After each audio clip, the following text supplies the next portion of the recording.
Hi, we are live. Welcome to In the Paint live stream on YouTube, and also, if you wish to participate, we're also on Google Hangouts. My name is Rodney Jones. I'm your host/moderator. Joining me is the man that created the show, Mr. Mark A. Cunningham. What's up, Mac? Yo, what's up, bro? What's up? Yeah, I'm trying yeah, to get in the chilling. chat room, so Okay, bear with me. okay. If I'll send it, peace and salutations out there for you if need be. Also joining us on the line is my man Chandler, our boy, from the world of Twitter. Good dude, always supports us. How you doing tonight, brother man? All right. What's going on? Here we same old stuff, man. Same old stuff. You have to forgive me. I'm a little kind of on those moves today. You know what I'm saying? So you gotta let that go tonight because I'm feeling a little eh, melancholy at best. Okay, hopefully some of the stuff I talk about will bring out my more passionate side. So we're gonna see and we're gonna get into it. First thing on the docket tonight. First, we already know about the breaking news about Colin Kaepernick and Eric Reid getting a settlement for their collusion case against the NFL. I think that's wonderful. We're gonna get into that as well. But first, we're gonna take a little trip down memory lane. Um, Roughly about 30 years ago, perhaps a little over 30 years ago, it was a fight, huge fight. Well, maybe it wasn't seen as a huge fight initially between Buster Douglas and Mike Tyson. Ah, man, excuse me, I remember this. I truly remember this. I know that I was at a friend's house. We had a boxing, like a watch party, so to speak. And I know Mike Tyson is responsible for a lot of those back in the day. Um, and it was against this guy named Buster Douglas, and they was gonna fight in the Tokyo Dome in Japan.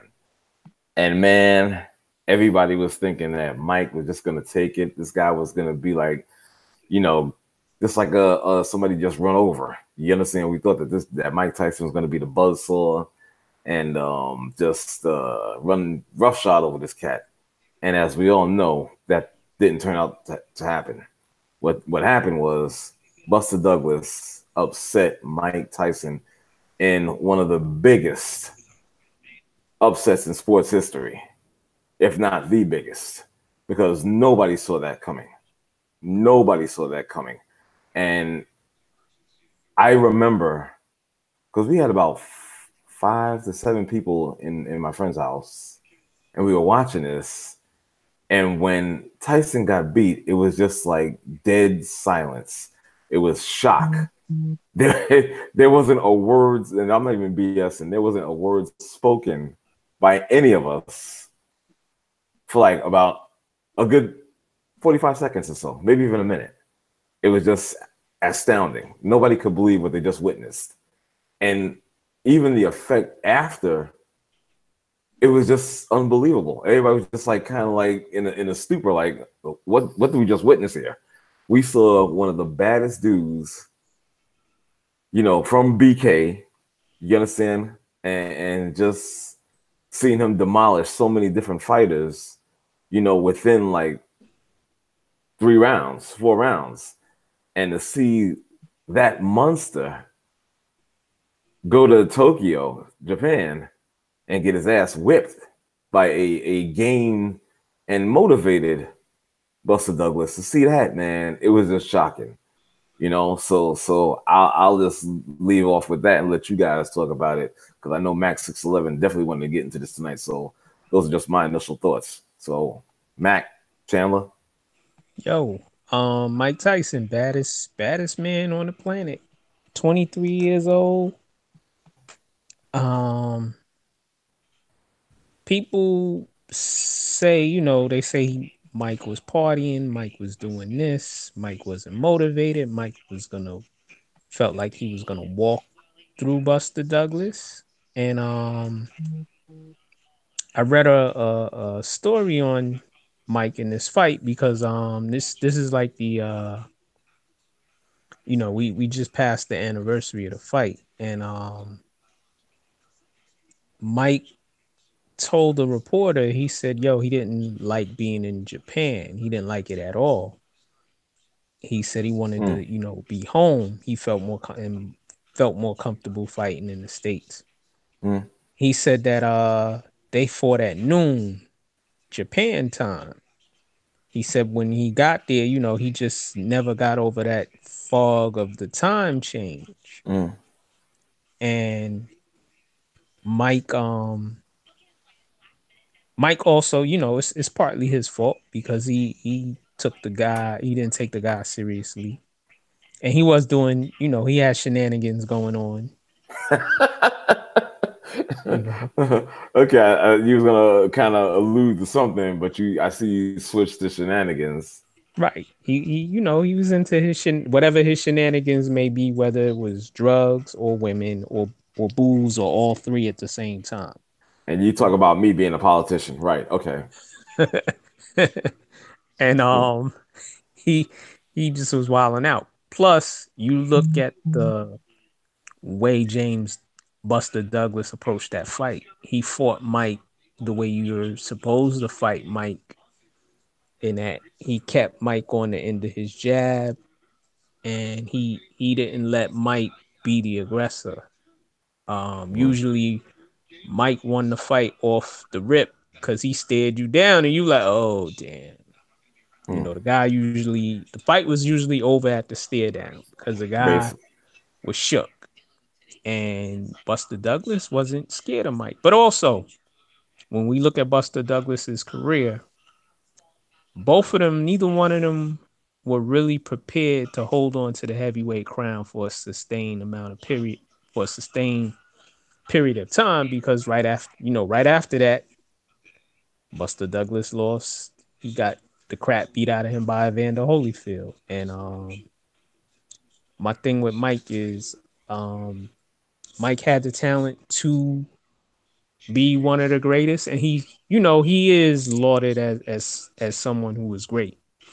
He could have been easily one of the best heavyweights we've ever seen, but we only got to see that quick flash. And I'm gonna let Chandler talk on it. I mean, he took the fight lightly. He lost. Right. That's really what it came down to for me. I think Tyson goes down as one of the greatest heavyweights ever, regardless of how short his arc was, because of the impact he made on boxing. You listen. It's how many years later? 30 years later. Yeah. 40 years later, and people are still talking about Mike Tyson like they just watched him fight yesterday. People who never saw him fight, mind you. You got kids that never saw Mike Tyson fight talk about Mike Tyson like they saw him fight. So regardless of how it ended, his arc was as long as it was supposed to be. Right. That's how long it was supposed to be. And he made an impact. He will go. Listen, he will forever go down in that argument of who would win, Ali or Tyson, and it's a legitimate argument. Think about that for a minute. That's a legitimate argument. Now, again, the Buster Douglas thing, he looked out of shape. He looked like he was not prepared for that fighting whatsoever. Douglas was. And I don't want to hear anybody say Buster Douglas was any good, because we saw Buster Douglas right after that lose. Right. You know what I'm saying? So it was a perfect storm. For and he got to give. Yeah, and that's really what ended Tyson's career, because he was never the same after that. Right. It's kind of like the whole and that's not an apples to apples comparison, but the closest thing I can come to is the Ronda Rousey thing. Until she got beat, nobody thought she would ever get beat. Right. So it was the aura that was beating a lot of people. It was the mystique. It was, man, how you gonna beat Mike Tyson? And then somebody saw him get beat, and it was never the same. So, but I mean, I don't get caught up in those. This 30. I don't care. He lost. He deserved to lose. Wow. Okay. And that's it. But his impact on boxing, what he did for the sport of boxing, at that point in time, if you remember, boxing was kind of, it needed Mike Tyson. Yep. It was after Holmes.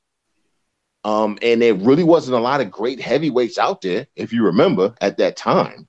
I think Spinks was the best heavyweight out there. And let's be honest, come on, Leon wasn't that great. You know what I'm saying? You know, he still ain't got no damn teeth. I mean, come on, man. That was heavyweight champ Leon Spinks with his gas snaggle too fast. So, you know, I mean, I like Leon, but come on, man. He shouldn't. There's no way. I got tired of seeing him smiling and seeing his gums. I'm sorry. So, you know, damn. Wow. Okay. I feel you though, man. But you know what? Let me just get back to something real quick, if you don't mind, on the fight between these two. Man, at that time, and I could be incorrect, but I really don't think I am, is the fact that during that time, he was, and I'm talking about Mike Tyson here, he was out of the tutelage of Custom Model because he had passed away. He had fired Jacobs. I forgot, maybe it's John Jacobs, I think, one of the trainers, and also Kevin Rooney. He had fired those guys. Don King managed to weasel his way into managing him, which I thought was a great demise. Also, the fact, too, you know, he was doing a lot of stuff. I don't know at that time if it was still with Robin Givens was going on with that. There's a lot of stuff going on. You understand? And clearly, you didn't see the Mike Tyson that you had watched previously, under the care of Custom Model, under the care of Jacobs, under the care of Kevin Rooney. You understand? And it showed. You understand? And of course, Buster Douglas, on the other hand, he had his moment. You know, his mother had passed away. I think that served as an inspiration. You know, the way he went in the ring that night and fought Mike, I mean, he was taking command from the jump. You understand? And even different commentators, especially from HBO, were commenting on this. You know, it was a different Buster Douglas. He seemed to want this challenge, you know, and maybe he wasn't that good. But for this particular fight, for that particular, you know, night, he executed. Yep. He executed his plan perfectly, and he wound up beating this dude. You understand? Like Chandler just said, that whole mystique was defeated. It's true. It was defeated that night. Yep. You understand? And again, like I said previously before, like I said, if I'm in a room with 6, 7 other people, and after that, everybody's mouth is hanging and nobody's saying anything, we're just looking at each other like, yo, what did we just see? It's something that you thought you would never in your wildest dreams see. You understand? Because you were watching a guy that was great at that time. You understand? Then, yeah, I was gonna say legendary, but yeah, I'll stop before that. But as far as, you know, him beating people mentally before they even got in the ring, they're already defeated mentally, and the body soon followed. You understand? Because they were getting knocked out. You know what I mean? So, I mean, damn, man. I mean, it was just like, you know, I think Chandler, you said it, Mac. It was a perfect combination. You understand? That led to his demise that night. You know what I'm saying? It really did. I was just like, I couldn't even say anything. Probably saliva was coming out of my mouth because I had my mouth open for like 45 seconds to a minute. You know what I mean? And it was just crazy, man. So, you know, but again, a lot of factors went into that. You know, Mike, you know, he's probably partying. And of course, obviously, if you're partying and stuff like that, you're not taking your opponent serious. You understand? So, you know, all those factors, man, combined together, you got what you got. And that was it for that night at Tokyo. Yeah, I got a question for you, for you guys. If this hadn't happened, if, you know, now I'm gonna go into the Marvel comics. I'm gonna play what if he hadn't have lost, if Kevin Rooney wasn't fired, would he have beaten Evander Holyfield? Only if Custom Model was still alive. See, it's Custom Model is the tipping point in his life, right? Because that's when you saw him really lose control of his life. Also, Kevin Rooney. When they got rid of Kevin Rooney, it went all downhill. Yeah, but Cuss, he never wanted to let Cuss down, so he only went so far. Yep. You know what I'm saying? Like, even with Kevin Rooney, he was doing things that he wouldn't have done with Cuss. Right. I think Cuss D'Amato was the most important person in his life, and losing him gave him an excuse to just kind of go off the deep end in many ways, and a reason, but also an excuse. Oh, Cuss is gone, so I feel bad and let me da da da da da da da da. But you know, that's for me is the thing. I think if Cuss lives, say another 5 years, right. I think Mike Tyson goes down. I think Mike Tyson ends up undefeated in his career. I could agree with that. I could definitely agree with that because, man, you know, it's kind of, and I know this is a crazy comparison and it's a fictional thing. When Chandler was talking, for some reason, I don't know why Rocky, that character came in my head. You understand? I don't know why, but it kind of came in my head, and it like when what's the train? Mickey had died. You know, one of my favorites, Rocky 3. That was hilarious. With Mr. T. But when Mickey had died, I think, you know, Rocky's world had crumbled, and I say that it's like similar to what Mike and Cuss had. You understand? But now the difference is Mike wound up in treacherous hands. You understand? I remember guys like not just Don King, but what was it, Holloway and Horn? You know what I'm saying? Yeah, those two scumbags.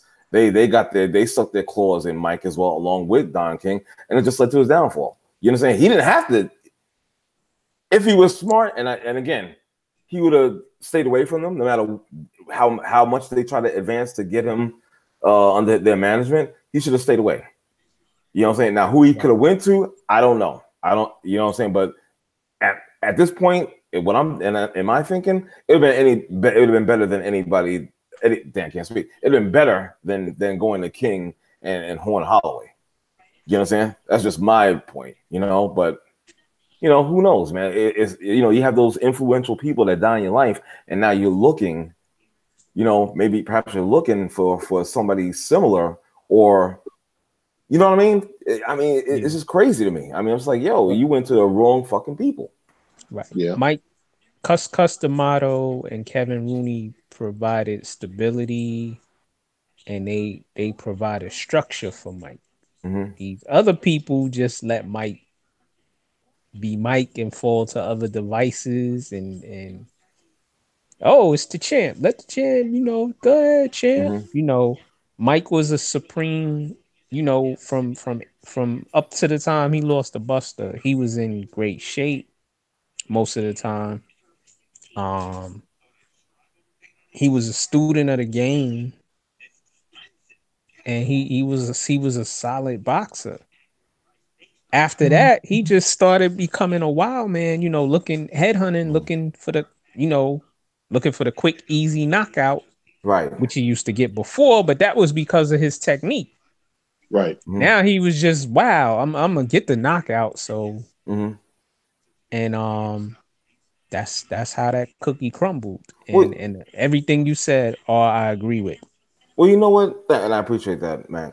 You know what's another thing too? Well, look, Buster Douglas brought something that Mike Tyson really didn't do too well against.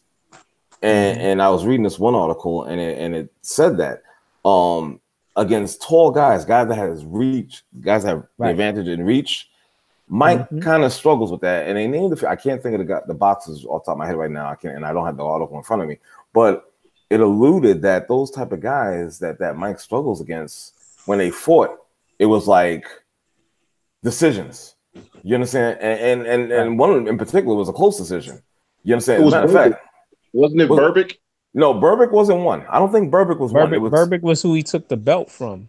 Who he sent dancing and looping and that's a funny knockout. That's just a classic funny knockout. Right. But I honestly can't recall who it was. It was one guy in particular. I'm trying to think of it as I'm talking to you guys, but they were saying that this opponent should have gotten a draw against Mike, believe it or not. You understand? And again, this is a taller. What's up, Harry? My man. Peace, brother. You just joined us. You know what I'm saying is that Mike struggles against those type of guys, those tall guys, the guys that have the advantage in reach or whatnot. And I never really realized that till I read that article, to be perfectly honest. So we gotta give Buster a little credit. You know what I'm saying? And he did his thing. You know what I'm saying? He executed his plan. We got to give him credit. And that's on Mike Tyson for struggling, you know what I'm saying? And maybe not having that tutelage that Cus the model had provided for him. And he went off the tracks. And he got his ass beat that night. Yep. You know? There you go. Yeah. You know what I mean? Harry, I hope you ain't driving and watching us at the same time. Dude, you get me worried. I ain't looking at you fools. I'm watching the road. Okay, good. It got me worried for a second. I was like, yo, what is this guy doing here? You know I had to squeeze in. You know I had to squeeze in and check you guys out. What you guys talking about? He's talking about the whole Mike Tyson against Buster Douglas, that 30-year anniversary, just going over that fight and whatnot, and kind of like the decline of Mike Tyson. That was it, the beginning of the end, so to speak. I hate to say it like that, but that's just what we was getting into. Yeah, I was about 12 years old, so this may be a little before my time. Yeah, I hear you, man. I hear you, brother. It's good to have you on with us, though. I'll tell you that right now. Thanks for tuning in, brother. Glad to be here. I'll be no listening. doubt. No doubt. Okay, it's all good. All right. With that being said, let's move on to the lane of the NFL. I think you already know we're going to talk about because it's already breaking. We're supposed to talk about Eric Reid and his new 3-year deal with the Carolina Panthers. But since Eric Reid is also part of something else that went down today with his boy, his friend, his comrade, his brother, Colin Kaepernick, they were successful in getting a settlement from the NFL. Some are saying it reported $60 to $80 million. Yes, good. Get those pockets. Get those pockets. No, seriously. Why is it in the shadows? Why can't they bring it up? What's going on with that? Yeah, are you talking about non-disclosure agreement? Yeah. Yeah, but that was reportedly it was it's almost like a gag order, right? You can't talk about it, correct? Right. Yes, sir. Yeah. So is it the NFL saving face? Is that what's happening? Well, that's usually what happens with corporations when they settle with you, so that they don't have to admit culpability. They will say, okay, we'll give you whatever number you want, but you have to sign this non-disclosure agreement. You can't ever talk about it, or you got to give the money back. And this way, the NFL now can come out and say, hey, we didn't do anything wrong because we never admitted to doing anything wrong. And technically, they would be right. Well, we know they did wrong, and they know they dirty. And my timeline for Facebook is crazy. I didn't go on Twitter, but dudes are trying to call Colin Kaepernick a sellout. They're trying to say what did he stand for? And I'm like, he got blackballed, so he has his right to sue the NFL, you morons. Two, they, like Chandler said, they're not really admitting that they're wrong, even though the whole world and us on this call and everybody knows they were wrong and they colluded against both those gentlemen. And it didn't help. And hold on, one last thing, Chandler. And it didn't help their case that they went and gave Eric Reid. They let Eric Reid back into the NFL. Was that good, Harry or Chandler? I think. Where did you hear that figure? How did you find that out? What's that from? You said 16 to 80, 60 to 80, 60 to 80. Yeah, that's what's being talked about. From different news sources. We can't really speculate on the number, can we? I mean, that wouldn't really be smart. No, I feel you, but that's just the numbers that were being thrown around. You know what I'm saying? So, I believe it. I believe it. It's probably that high. It should be higher. I agree. I agree with you. It should be higher. You know what I'm saying? But I mean, if that's what it was, I was a little underwhelmed when I first heard it. I was like 60, 80, but I was like, okay. I mean, it is what it is. You're still tapping those pockets. You know what I'm saying? And they need to be responsible for that. You know what I'm saying? So L. Exactly, a big time L. Of course, he's not going to be playing in the NFL. For that type of money. So they just take your money and leave. And good for him. Good for him. I'm not mad at that. I'm curious. These people talking about here sellout. See, this is the part that pisses me off with this whole thing. Like the NFLPA put some statement out on Twitter talking about, we always supported him and Eric Reid, and I just said you're a liar and the truth ain't in you. To them, because they're full of shit. All right, because you ain't heard from the NFLPA, and now all of a sudden, oh yeah, we was always behind you, Colin. Man, miss me with that. But anybody who wants to criticize him for taking the money, first of all, the reason he was suing them was because they were keeping him from earning a livelihood. Right. So when a company does that to you, you sue them for past, present, and future earnings. That's what you're suing them for. Okay. So you're suing them so that you can say, hey, this is the money I would have made had you not illegally kept me from working. Right. Colin Kaepernick would have made probably around $80 million by now had he been allowed to be in the league based on what quarterbacks are making. Okay. Because especially what did stature? Right. What did Kirk Cousins get? 89, I think it was, right? Guaranteed. Right. So Colin Kaepernick probably would have made around $80 million by now. He had been to 2 NFC championships and a Super Bowl. You're going to get a contract somewhere in $100 to $200 million range with about $80 to $90 million guaranteed. So where's the sellout here? That's the part I don't get. Where exactly? So he sold out, but all of these NFL players who didn't support him, all of these NFL players who you couldn't hear a peep from when they were blackballing him, none of them sold out, but Colin Kaepernick sold out. Right. If that's what you think, you are one of the, you really should just go somewhere and have somebody remove your brain because you don't deserve to have one. We got a lot of dumb people in our midst. And a lot of irrational, emotional people. I mean, dude, I can't believe that your timeline on Facebook was blowing up on just not other nonsense like that. You know what I'm saying? Because that makes no sense whatsoever. I was on the train coming home. I'm like, really? I ain't want to comment with them people because I'm like, yo, y'all just, it's not worth me getting into a back and forth with you because you sound ridiculous. You was with him when he kneeled, and a lot of you protested and didn't watch the NFL when he got blackballed.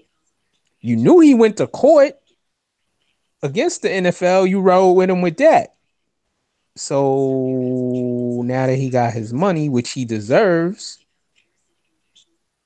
I don't understand that. Like Chandler, I don't understand that logic.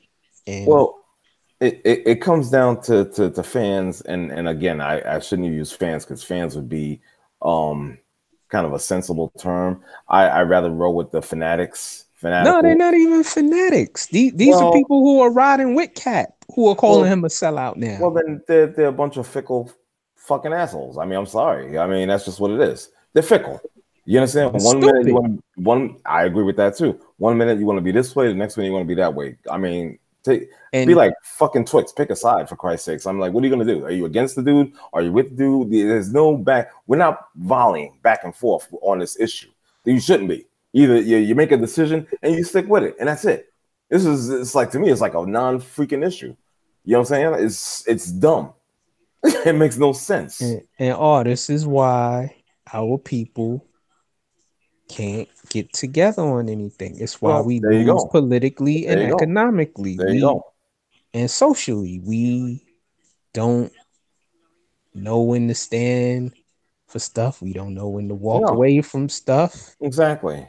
And it just I'm looking at people like, you really said that.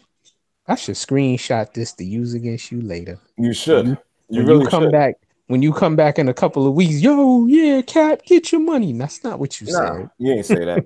Damn lie. You ain't say that. You wasn't behind dude all the way. You couldn't have been behind dude all the way. You may have been fronting like you was, but when the chips are down or whatnot, we see how you really roll. You understand? Because that makes no sense. Just like Chandler said earlier, you should have your brain taken away from you. That's dumb. Why would you even say something like that? And if the genesis of that is, well, he was supposed to take it all the way and make the NFL admit, the NFL was never going to admit collusion. Let's be clear on that. Right. They were never going to admit that. They would have fought that case until he died. Exactly. Okay. So What was his end game? His end game was to get them to settle, because by settling, they lose the case in the court of public opinion, which these days is actually the most important court. Okay, right. Because perception is reality. The perception is that Colin Kaepernick beat the NFL. Nobody's ever beaten the NFL. It kind of dovetails into what you were talking about with Mike Tyson. The NFL has never lost in court. NFL just lost in court. Right. Think about that for a minute. He just beat the NFL in court. By them settling, he beat them.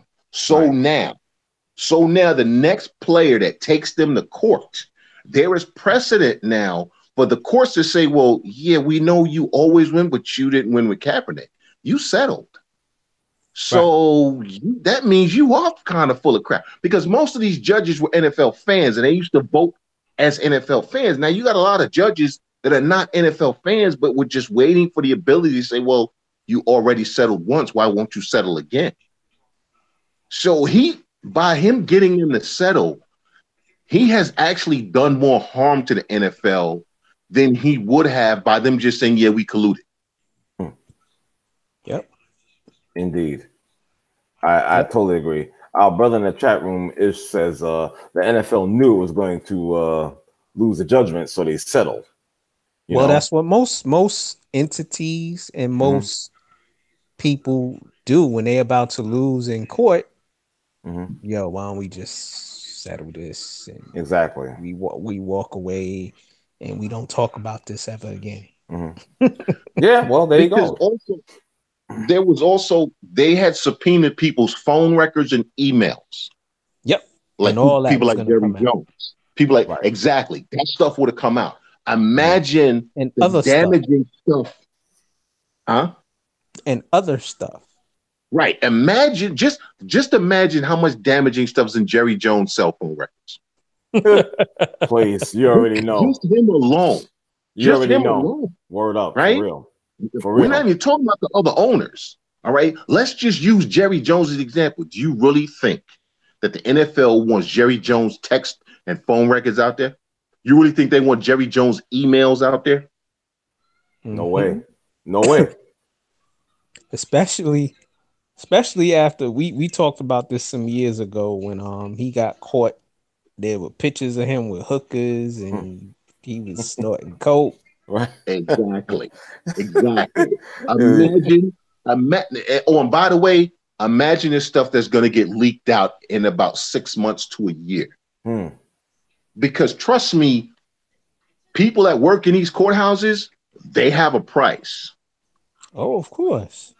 That's how everybody knows the number, even though there's a gag order on it, but yet the number got out.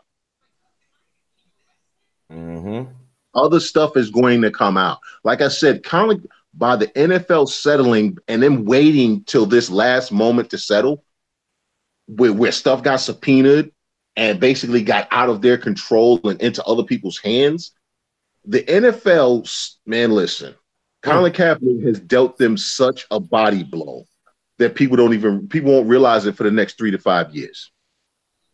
Indeed, brothers. Indeed. You know, well, Mac, unless you got another football topic you want to discuss. Just kudos to Eric Reid for getting another deal. 3 years. I don't remember what the money was, but Eric Reid is one of the better safeties in the NFL. Right. And he's being paid like one, and he played good when he came back. Hopefully with a full training camp, you know, and he gets to really involve himself in that Carolina defense. You know, big things. Agreed. He goes back to being an all-pro probably. That's one of the. Let me just say this real quick before we move on to the talking of the NBA. That's one of the things that bothered me most. You know what I'm saying? You know, I was already pissed off with the whole Kaepernick thing situation. I get that. But now we're talking about a guy that's an all-pro, perennial all-pro in the prime. You understand? Excuse me, perhaps even before his prime. You understand? And this guy can't get a fucking deal? Seriously? What team can't use a top-notch safety? I was like, yo, that just boggled my mind. You know what I'm saying? Along with Kaepernick, to be perfectly honest. Right. You understand? Because I'm like, this guy is a talent and a half. You understand? He goes out there and busts ass. He does his thing. And you mean to tell me not one of 32 organizations can use a guy of that talent as a safety? That right there was a clear indication of the collusion bullshit. You know what I'm saying? Straight up. Right. You know what I mean? Mm-hmm. That, and I'm also curious as to what happens with the the Players Association. Please. Get DeMarcus, whatever his name is, up out of there. I ain't saying his last name. Get those cats are just they that clown up out of there. They don't belong there. They don't belong there because they're really doing a great disservice to the players. They're doing a great disservice to the players. You understand? It's damn near embarrassing. You understand, to watch these guys just man, it just pisses me off, man. I can't even speak on it because it's so fucking ridiculous. You know what I'm saying? It really it doesn't make any sense. I'm like, come on, you're supposed to be players union. You're not doing shit for these guys. You're not doing shit for these guys. You know, I'm like, why are you even there breathing? You know what I'm saying? And taking air. You understand? In that position. Because you don't deserve it. Yep. Fucking ridiculous, man. Huh? I'm just looking at stuff on TV. Oh, okay. Okay, it's all good. Well, we're gonna move on to the lane of the NBA. Max 611. I'm gonna let you take this one. I'll throw in some stuff on it. Okay. Ben Simmons, what's going on with him? Ruffling feathers in the NBA? Well, what's happening with that, man? The league was upset that he was inquiring and speaking to Magic Johnson on tips on how to get better as a player. But then recently they said Magic Johnson didn't do anything wrong. Yo, y'all want the NBA to be a fraternal situation. Guys talk all the time. Not every conversation is collusion or me or or that player trying to get with this team or this coach or that executive trying to poach a player. You know what I'm saying? Right. Why do I hear the little piggy in the background? That ain't me. That's his TV. Okay. Yeah. But Mac, the thing is, it's just inappropriate. Mm-hmm. It is. It's inappropriate. Well, the optics are bad, but no, it's not about optics. It's inappropriate. At the end of the day, Magic Johnson works for the Lakers. Ben Simmons works for the Sixers. They are competing organizations. Okay, it's the same thing as if I work for, let's see, Bombardier is one of the biggest transportation people moving corporations in the world. A lot of people don't know that, as is Kawasaki. Okay, I work for both. Mm-hmm. Me, when I work for Bombardier, if I'm having lunch with an executive from Kawasaki, whether or not even it could be somebody I know, it's still inappropriate. You understand what I'm saying? Mm-hmm. It's inappropriate. Magic needs to shut the hell up sometimes. Okay, because here's the thing. Nobody knew about it. So all you had to do was just shut the hell up. See, by him talking about it, it makes it seem like it was something more than it was. Because the Sixers had already gone to the Sixers. The Sixers already said no, it was no big deal. But here goes Magic. Well, Ben Simmons wants to hang out with me in the summertime because I'm Magic Johnson. And you guys know I have no use for Magic Johnson. I can't stand Magic Johnson, a human being. Okay, I have no use for him as a human being. Right. At all, because of the things he's done with those Magic Johnson theaters, with him being involved with Rush Card, how he's treated his son, who he never talks about, by the way. Mm-hmm. You do know he has a son, right? Right. Yep. Okay. The son he never talks about, who he never takes pictures with, who you never see him with. That son. So I have no use for Magic Johnson anyway. But maybe he should just shut the hell up sometimes. You're the team president of the Los Angeles Lakers. Stop talking about other teams' players. Worry about your own. Worry about the fact that you built the flawed franchise. Maybe worry about the fact that you built the flawed team. Maybe worry about the fact that you tried to trade your entire roster for one guy. Okay, maybe worry about the fact that, gee, I don't know, I got LeBron James, I got a team full of guys that can't shoot, so let me go sign Rajon Rondo who can't shoot, and let me go get Lance Stevenson who can't shoot, and let me go get Michael Beasley who's a freaking space cadet, because that's gonna win. Wait, let me throw a couple of comments in from our brother Ish, who supports this show, and I want to thank him personally. Thank you. He had a couple of comments. One, he says Magic gets blamed for everything. They are hating. Then he also adds to that Magic told him he had to get clearance from Philly to discuss anything with him. What's your take on that, brothers? That's great. Well, that's true. But he didn't have to mention it. At the end of the day, right? He didn't have to bring it up to the media because it had already been resolved a month earlier when Elton Brand had already said no. Right. Okay. And here's my question. Magic gets blamed because he's the damn team president. He built this team. He built this flawed roster. Did Ben Simmons initiate this situation, or did Magic? He absolutely did. Yes. Okay. But did Magic have to tell the media? Did Ben Simmons tell the media, or did Magic tell the media? Okay. He did. Okay. I'm just curious. I'm just curious because I'm Magic, and I got to tell the young boys how to play. Wow. I mean, listen. You don't think that guys ask Jerry West for tips? You don't think that guys ask everybody speaks to everybody? Exactly. Do you hear Jerry West talking? Do you hear Michael Jordan talking about who's coming to him asking him for advice? Nope. No. And if you do, it's usually, I talk to guys in the off season or whatever, which is when you should be doing things of that nature. But Magic is just not doing a good job in LA.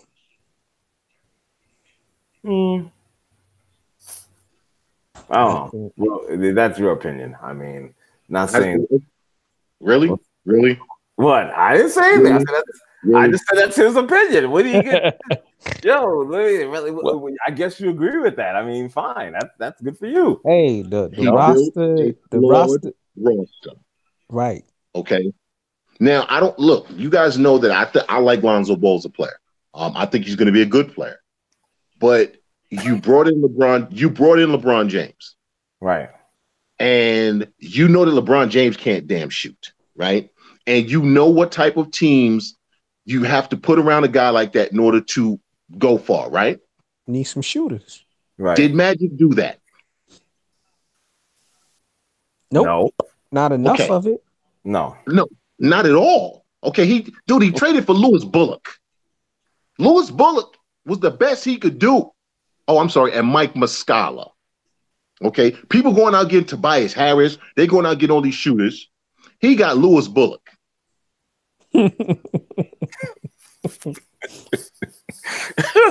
Okay. I see your point. I'm just saying.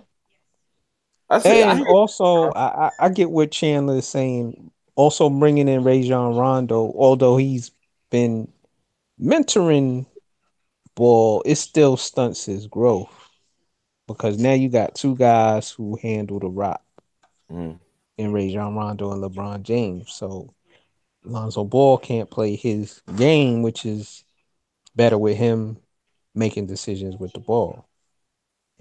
Right.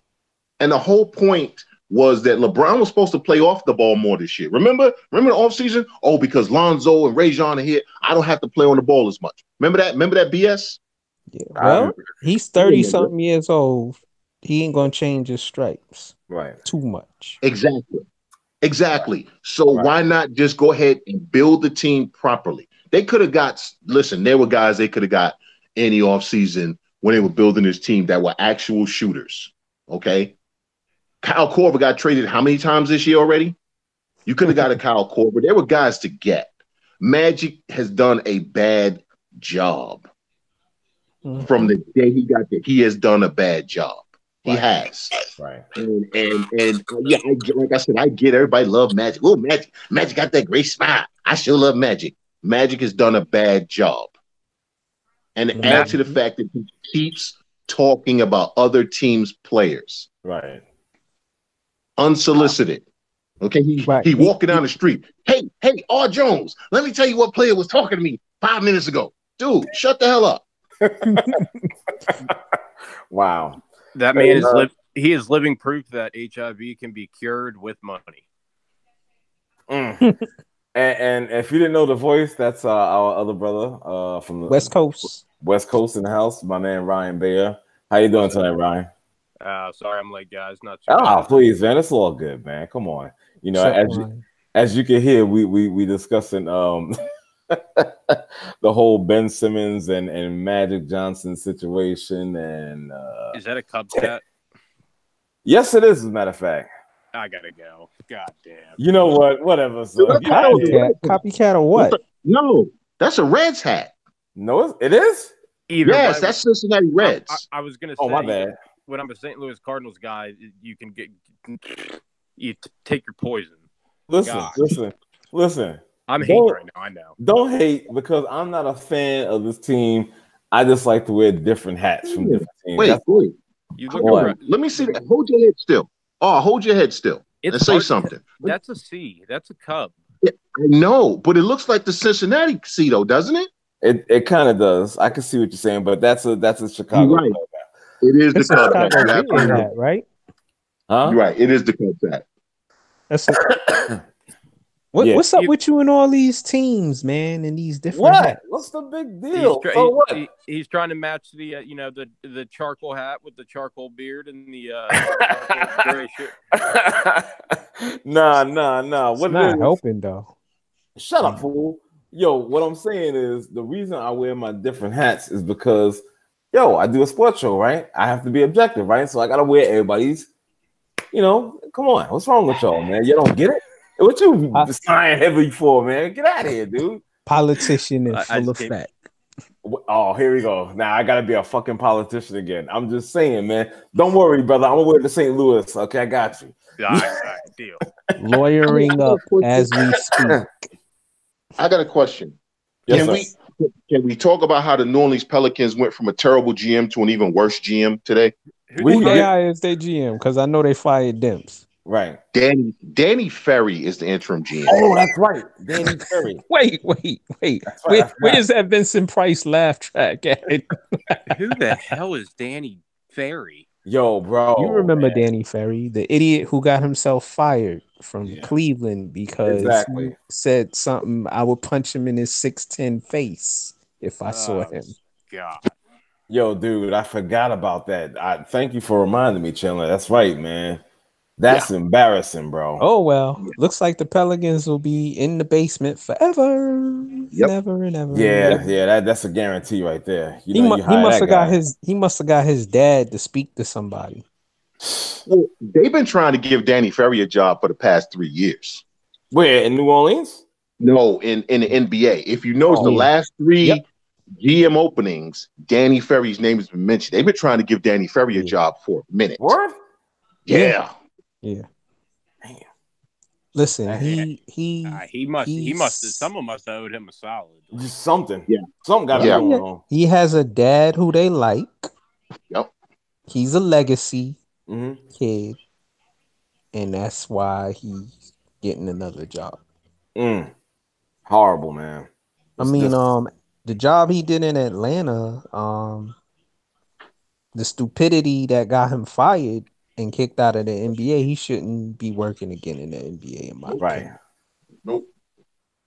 But Dell Demps, the reason he got fired, the same reason that I said Tom Thibodeau should have been fired when the whole thing with Jimmy Butler came up. Right. And he was like, I'm not trading Jimmy Butler. Your team is in shambles.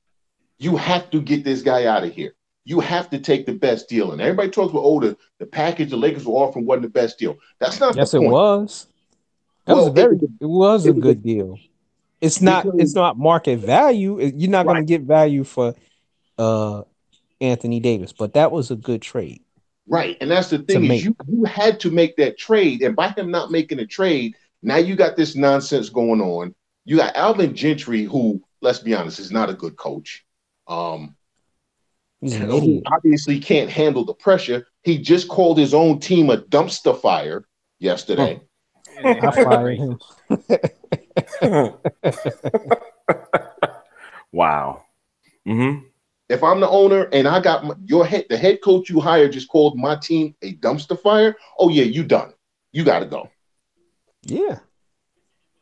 Did you see his post-game interview last night? He looked like he wanted to cry. Like he just Alvin Gentry? Alvin Gentry? He already sent a text to the family, like just start packing the stuff. Wow, like, really? He you know, and it was right after they showed Anthony Davis was like, the heck with it, I'm just gonna leave in the fourth, and he was like, yeah, I'm just really proud of the guys. It's it's just we needed the win. It's been hectic, and the look on his face looked like a lost puppy in the woods. Yeah, and didn't know where to go. Yeah.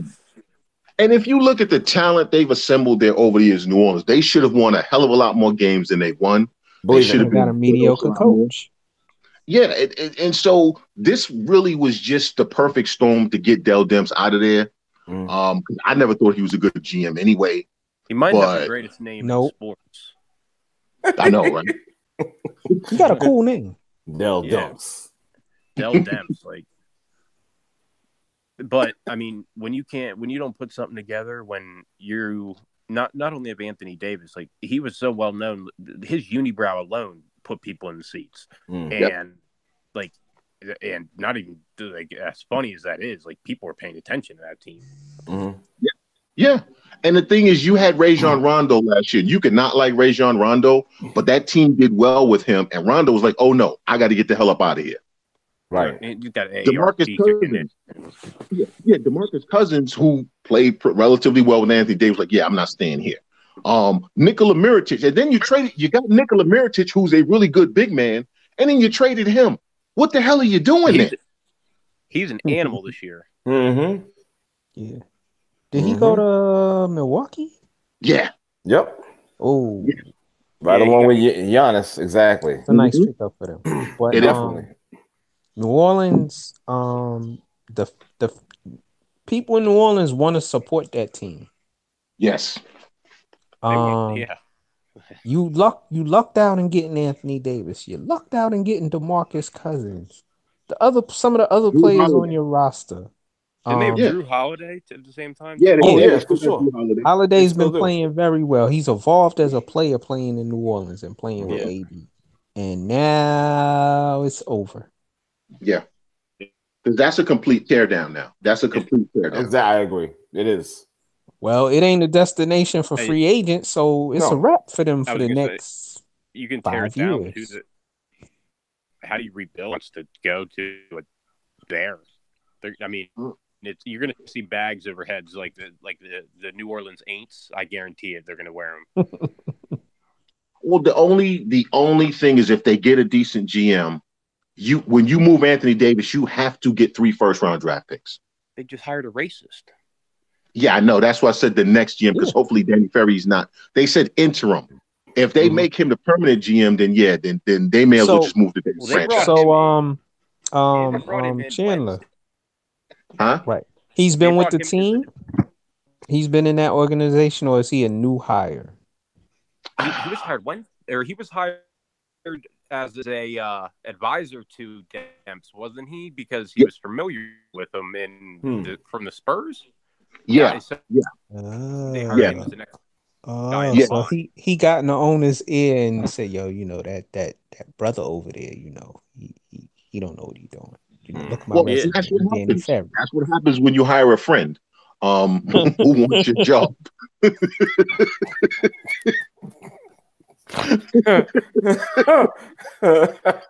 And you know, my dad is Bob Ferry.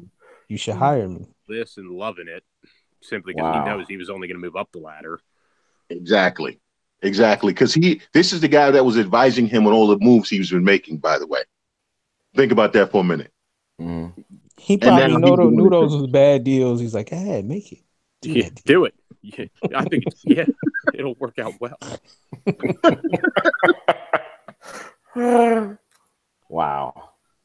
Well, Uh-huh. well, I know the Pelicans are unwatchable now.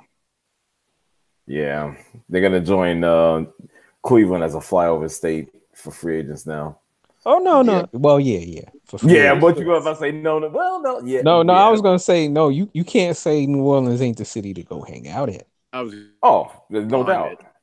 But as far as playing basketball professionally, I mean, that's a different story altogether. Wouldn't you say? Cleveland, there's just 12 inches of snow on the ground. At least they can go hang out in the. I mean, Dell Demps is the guy who traded Chris Paul, by the way. And I'm not a Chris Paul fan, but if you look at the talent that this dude has had come through, he had to do that deal. He didn't have to do that deal. No, he didn't. No, he didn't. Chris Paul was going to leave. Okay, then go do another Allstate commercial.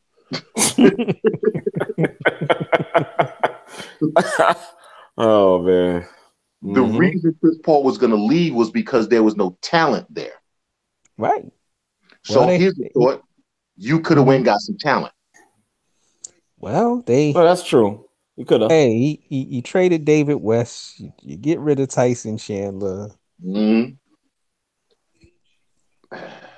Ain't no reason for me Anthony to stay Davis in is a quiet dude too. His whole career, he's a good guy. And you clearly pushed him to a point where he's missing games because he's stubbing toes and hangnails. Well, he doesn't want to get hurt. Yeah, no, it's his free agent year. I mean, he knew he just took he can afford it, but he knew damn well that when he announced I want to be traded, he was going to hit with that $50,000 fine. They clearly pushed him to a point where he stubbed his pinky and he's leaving the arena. He didn't even come back out. Yeah. And how do you take a guy like that who is obviously not Anthony Davis is not an alpha when it comes to, or they're all alphas in the NBA. We all know as professional athletes, but then there's alphas and there's alphas. There's levels. He's not that dude to make demands. He's not that dude to do it the way he did it. It had to get to the point where he's looking at this team and like, I'm wasting my talent, and I gotta go. I think he said that. Well, not those exact words, but he said, I think I'm in my prime, and I need to take advantage of my years I have left. So basically saying I don't want to be here because I'm wasting every single. I've 25. Well, there you go. Exactly. I mean, I've certainly wasted time and not been paid, I feel bad to an extent, but I really don't at all, I guess. Right. I mean, damn. Well, I'm just saying, man. Not trading him, I think, was smart because simply now, when they do trade him, they'll know the draft positions and what they'll get. And I mean, probably a whole bunch of white dudes with that GM. Why would you trade him when you're getting draft picks that are not? You don't know what they are yet.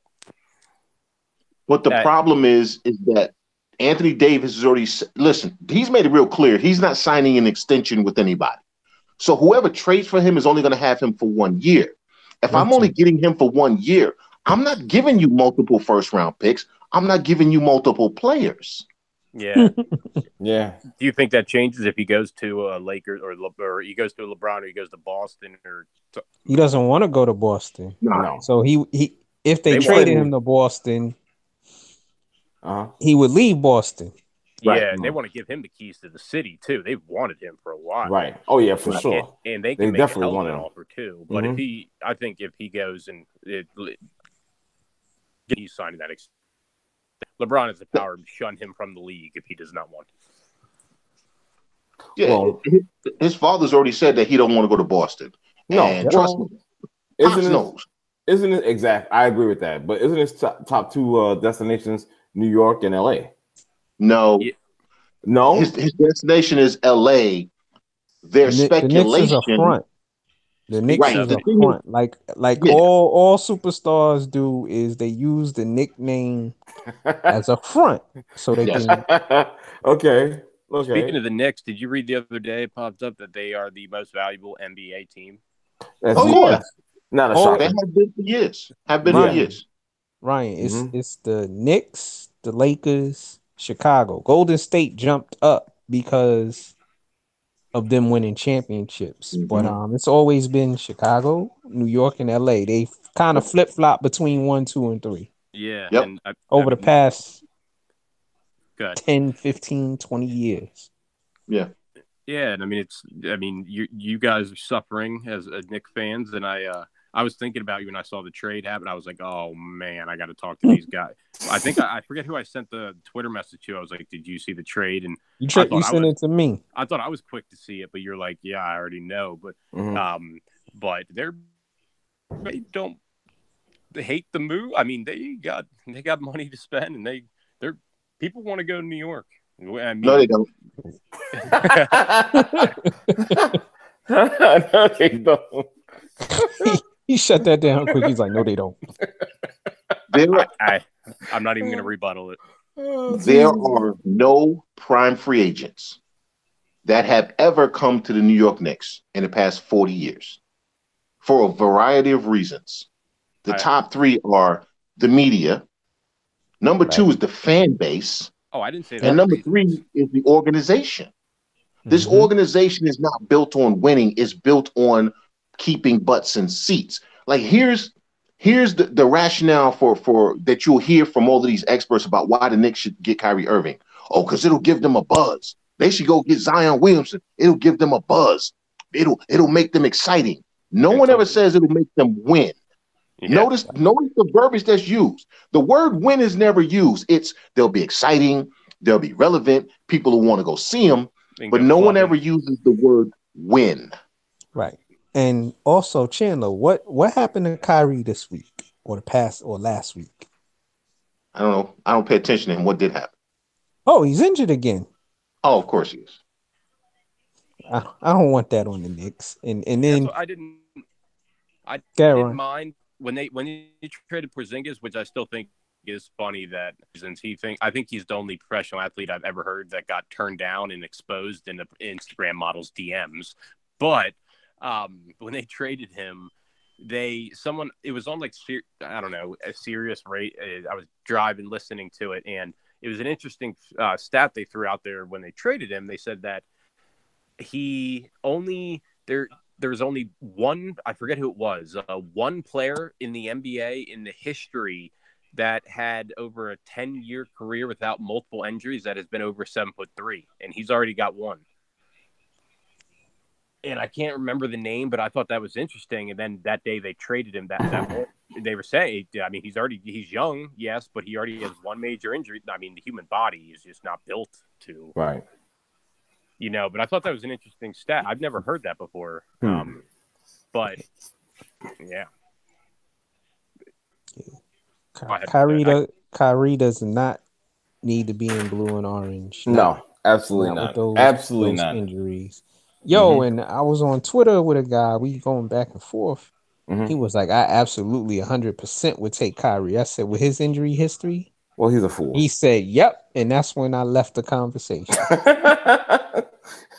That sounds like a fool right there. Yeah, you got to start tagging me when I need tagged, because I don't always see them, and when I need to hop in. Yeah, for sure, because that's the tomfoolishness right there. I'm like, come on, are you seriously with that logic? I'm like, come on now. 100%.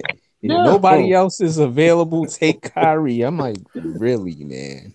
That's like going to the bar, and if like no good looking chicks are available, you just take what's there. Like, right, exactly. But you like I'm gonna get mine regardless. Right. Yeah, and I'm gonna take the chance at the risk and whatever she may have. Exactly. There you go. But he's not. Also, I don't think like, like speaking of Kevin Durant, like I think he has the power. Like, say they get him, he can.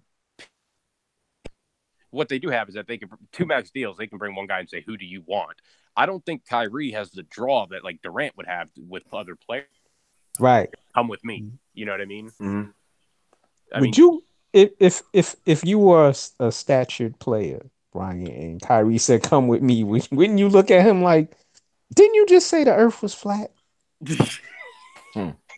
I would, and I'd be like, I don't want to see you in a nicer suits than I have on sitting on the damn bench while I'm winning 7 games a year. Right. But you got Kevin Durant. He's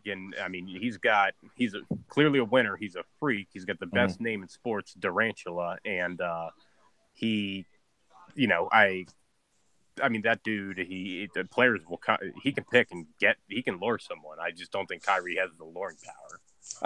I think Kyrie can go out and be the best player on the floor at any given night when he feels like it. But I don't know. Boston. They should focus on keeping what they have because they have a damn good young core. Right. Do you guys think he'll resign now? Who, Kyrie? Yeah. After that interesting comment of earlier this week when he was like, I clicked on it and it said like Kyrie is an engagement. I'm like, what? And then it said, he backed DM was off. like, we're engaged right now and we'll make it official in July. Do you think he'll He's been backing off those statements that he said that he wanted to be in Boston. So I don't think he wants to be in Boston. That was a weird way of wording it, saying we'll make the marriage official. It's just an engagement. Like that's just. I think. Yeah. So you don't think he wants to be there? I don't. No, I don't. I don't think he knows what he wants to do, though. To be quite honest with you, basically, I think Kyrie Irving. What does he want? Like, does he want to? They got a winning team. Like, that's the whole thing. He doesn't know. He's finding out that being the leading man, being the face of the franchise, it's not as fun as everybody makes it out to be.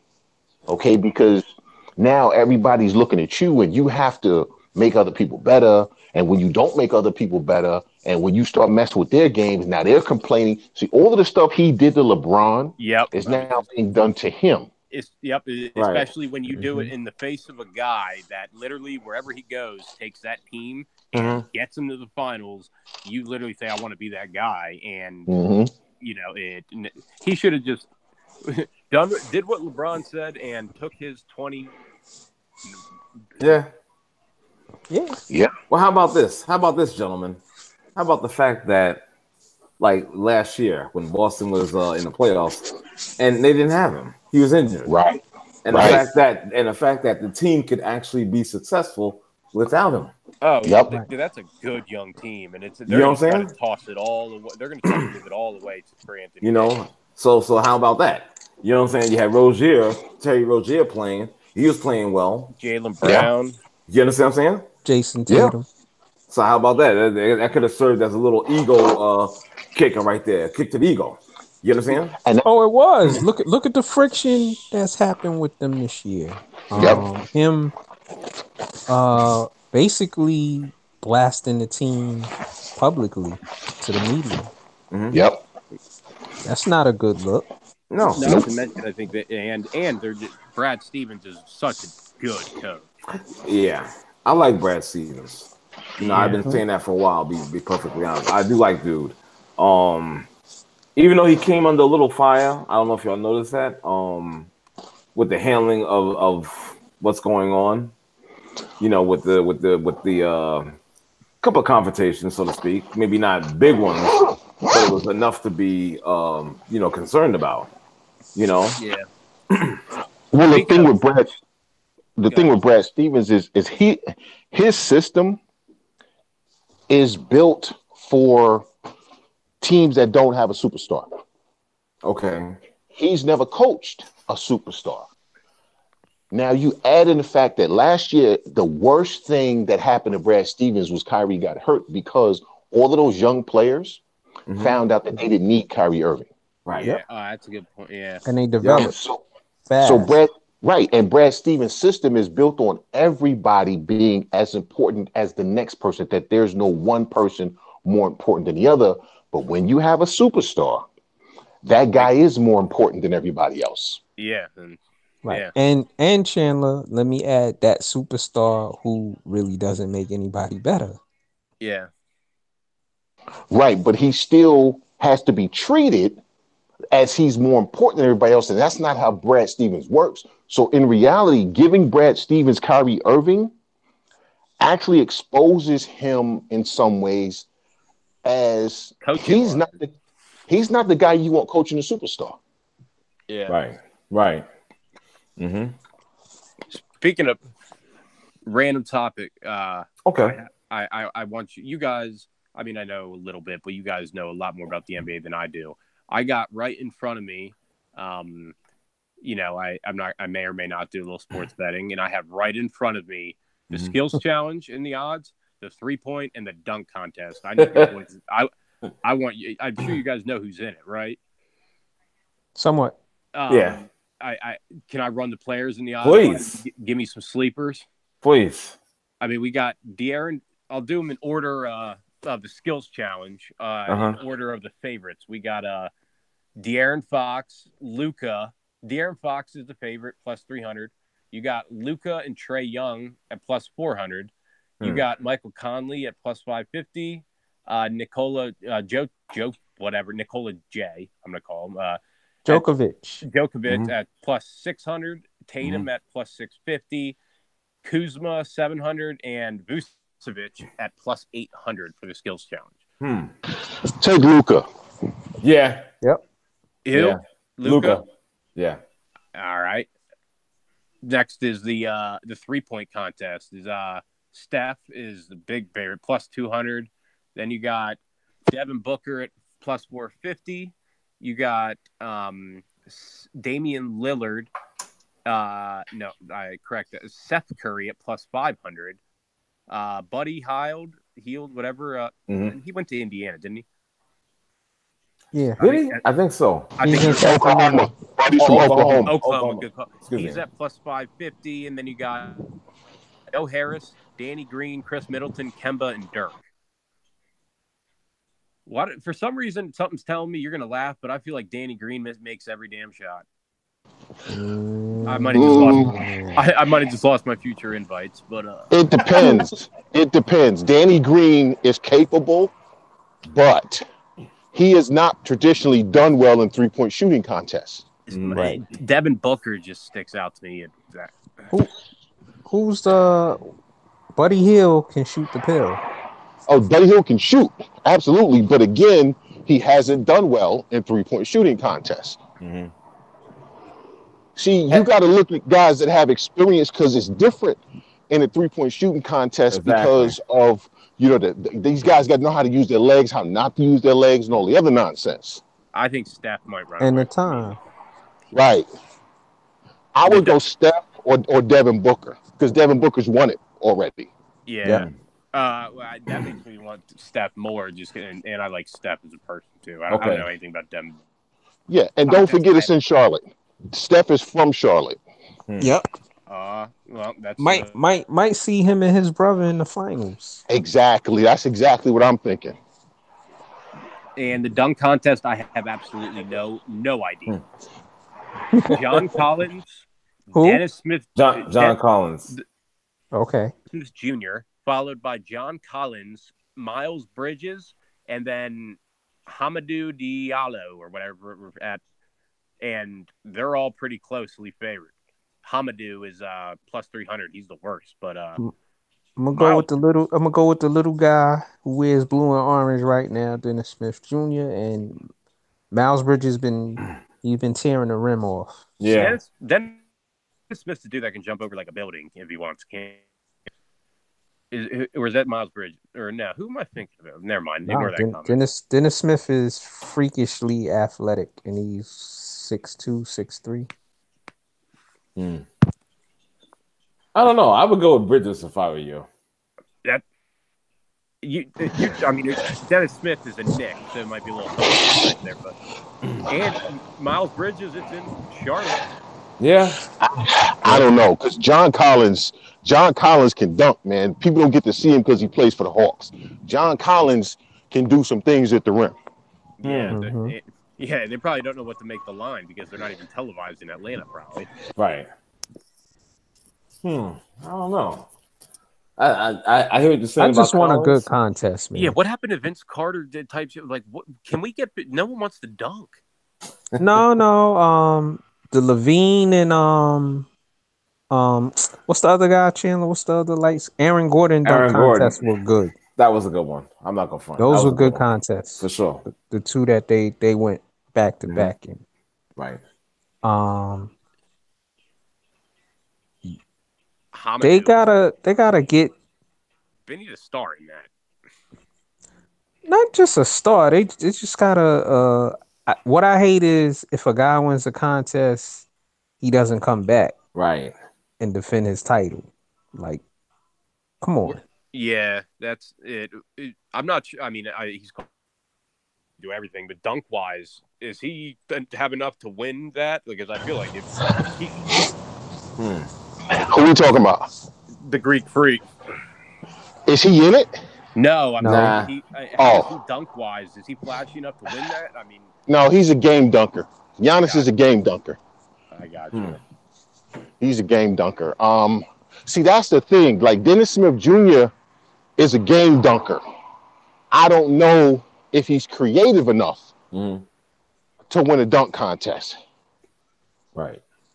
I think John Collins is creative enough to win one. But again, I don't know. This dunk contest, I'm putting it like this, the dunk contest is going to be awful. I'll tell you that right now. Wow. Okay. It's going to be awful. Why do you say that? Because I'm looking at the names. Like, all of these guys are talented and they can dunk. But outside of Dennis Smith in game, what creativity have you seen from any of them on any highlights? I mean, the Knicks don't have highlights, so. I mean, Miles Bridges has a couple of highlights because he dunked on somebody. Okay. Right. But there's nobody for you to dunk on. So, you know. Right. Okay. Listen. Well, they might bring someone's going to probably jump over him. Somebody needs to kick him. Exactly. Kick him through the damn rim.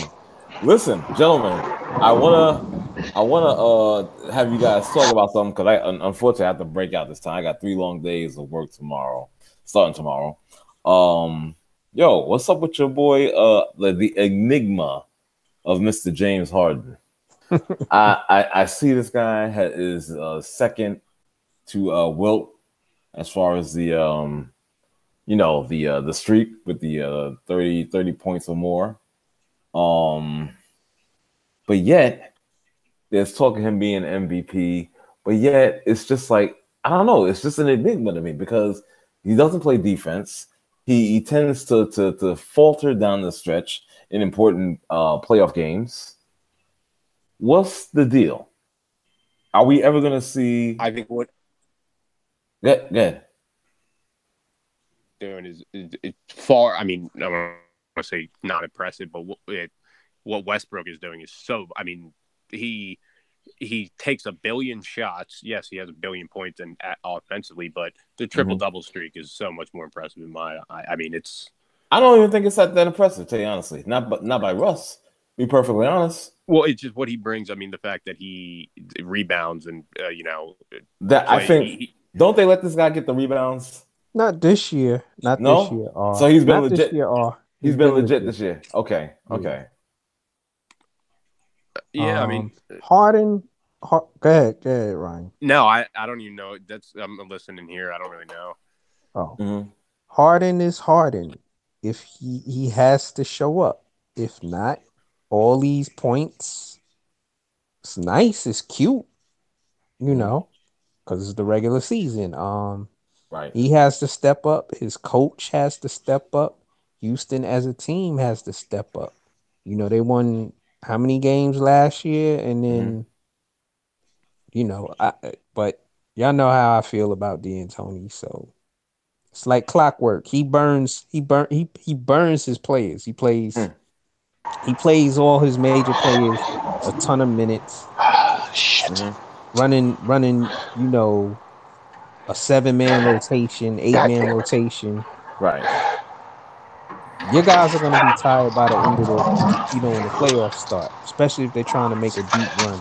And I just see Harden being Harden, and he'll have a couple of good playoff games, but that game they need to win, it won't happen. Yeah. It's like I said, it's a disappearing act. Is our brother over? You all right over there? Yeah. I had to walk to the store. But the question you asked was about MVP, right? Well, I said he was an enigma. You understand? People talking about him being in the running for MVP as well. There was talk about it.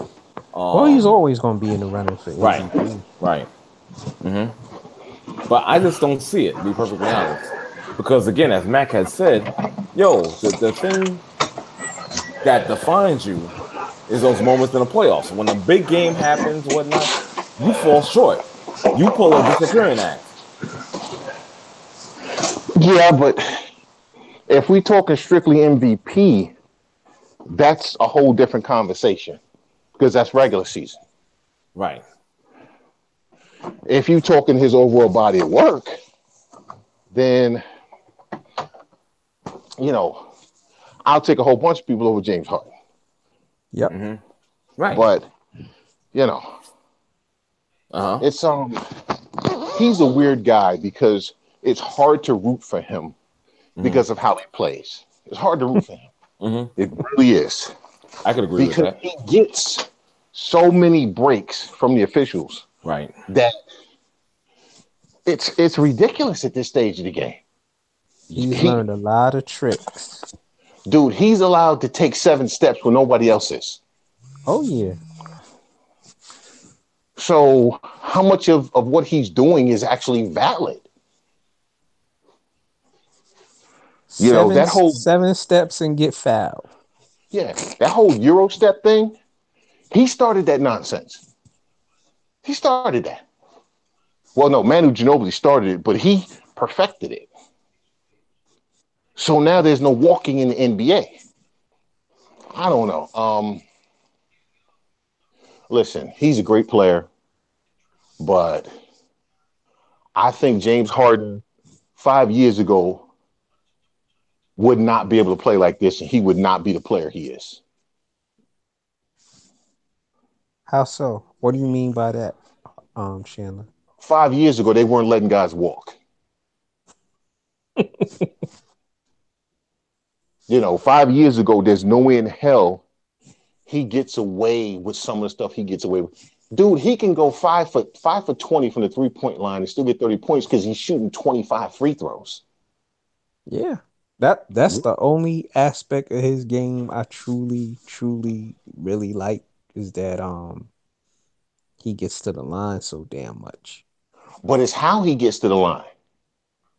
Yeah, well, he's a flop master. Exactly. That's what I'm saying. 5 years ago, they're not giving him those calls. Because remember, he's been doing this for a while. But now suddenly, he's morphed into this guy who can't be stopped. He was doing this in Oklahoma City, but he wasn't getting 30 points a game. And he was getting the minutes because they weren't giving him the calls. But now the NBA is basically like, do what you want. We're not calling fouls. Well, he wasn't a superstar in OKC either. There's a lot of superstars that ain't getting foul calls he's getting. No, I agree with you. And I mean bigger stars than him who not getting the calls he's getting. So why is he getting them? Is the part I don't get.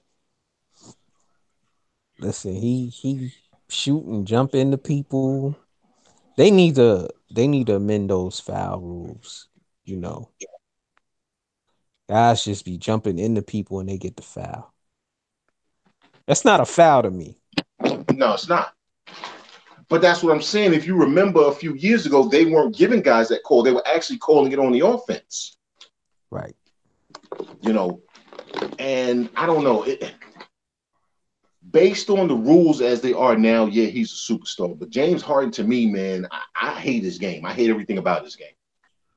A lot of people don't like his game. His game is it's not fun to watch. It's really not. It's really not. But that's the NBA's fault because they've turned this league into pretty much an unwatchable league, man. Yeah, James Harden dribble. If he goes to the rim, he's getting a foul call. He takes his hop steps and walks, and then he jumps into somebody, so he's getting a call. Yeah, it's I don't know. Like I said, I'm not a fan at all of anything about him. Yep. So, they're talking about a midseason walkout in baseball, right? No. I would Yes. like this. Who's walking out? The The players. players? Players. I like that. The players are, and I told you this was collusion when you guys first asked me about the whole Bryce Harper, Manny Machado thing. Craig Kimbrell, over the past 3 years, has more saves than any reliever in the history of baseball. He's still a free agent. I know. Bryce Harper's still a free agent. Manny Machado's still a free agent. A couple other people. Yeah, the owners are making it real obvious that they're not going to pay anybody. They're colluding. So the players only have one option. And I think they need to take it. Now, will they is the question, but I think they need to take it. I think they need to go on strike. I agree. I agree. Did R leave? Yeah. He said he had to. Well, he put it on mute, but yeah, he's done. I mean, he said he had to. That punk. Well, you know. I'm Listen, also. Friday. It's Friday. Yesterday was Valentine's Day. So. Oh. Oh, I get it. You know. I get it. Well, I'm gonna call it a night myself. Okay. Good to hear from you, gents. We'll be back Monday. This is In the Paint, YouTube Live. Subscribe to the channel. It's ITP for life. And also, thanks to everybody. Ronan in the chat room, Ishmael in the chat room. Thank you, brothers. Thank Ryan, Harry, and Chandler as always. So we'll catch y'all Monday. Y'all have a great weekend. Peace. Turn that damn TV off.